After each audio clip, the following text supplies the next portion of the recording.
So when you talk about the LOI or the letter of intent, which in the commercial world is the step before the contract, basically the only thing it's really designed to do is make it to where in good faith, you're the exclusive group that particular property owner is going to negotiate a contract with. That's the ultimate purpose for those who don't know or don't have experience with an LOI. It's not designed to be the contract itself. However, legally speaking, if you make it too robust, it could be interpreted as a contract, but that might not be a negative for some. Dante, do you take the perspective of putting the least amount of details in the LOI, or do you like to flush out that LOI so there's no like surprises or back end more renegotiations when that first draft of a contract comes out?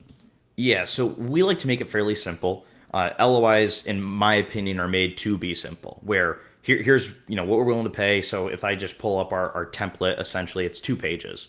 It's got our logo at the top. It's going to say our who's purchasing it, what the purchase price is, purchase and sale agreement timeline. The EMD, earnest money, due diligence time, when we need the seller deliverable documents for our due diligence.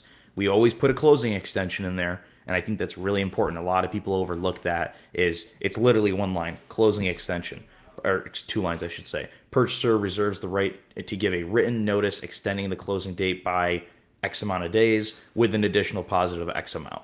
I think that's super important, and people need to make sure they have that in their LOI, or at least have it in your purchase contract. Because if you get to the 60 days and you can't close for some reason, you're stuck holding the bag trying to negotiate when the ball is not in your court. Nothing's agreed upon.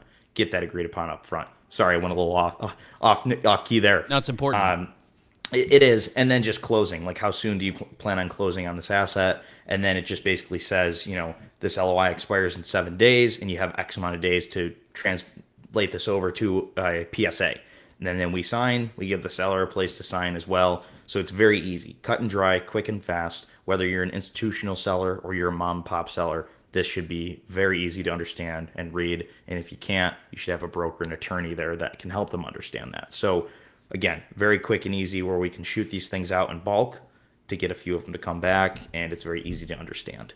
It's interesting because setting aside price, because obviously at the end of the day, everyone, highest effort is on price. But as a broker, as an attorney, and as an investor directly, there's always 2 components to every commercial deal where there is usually a sticking point, and that is the amount of deposits and when does it go hard. Those are the 2 biggest things every transaction without fail where there is a discussion. So to hear that you are preemptively setting expectations, and that's what I always try to educate my seller and buyer clients from the legal side on, and then even back on the brokerage day, full brokerage days of, when you're representing a client, hey, let's set these expectations. So for you on the investing side to be doing that with these property owners, hey, just here's the expectation. We're going to do everything we can in good faith to meet this date. However, stuff happens that we can't control, and if that was to occur, we're going ahead and deciding this is what's going to happen.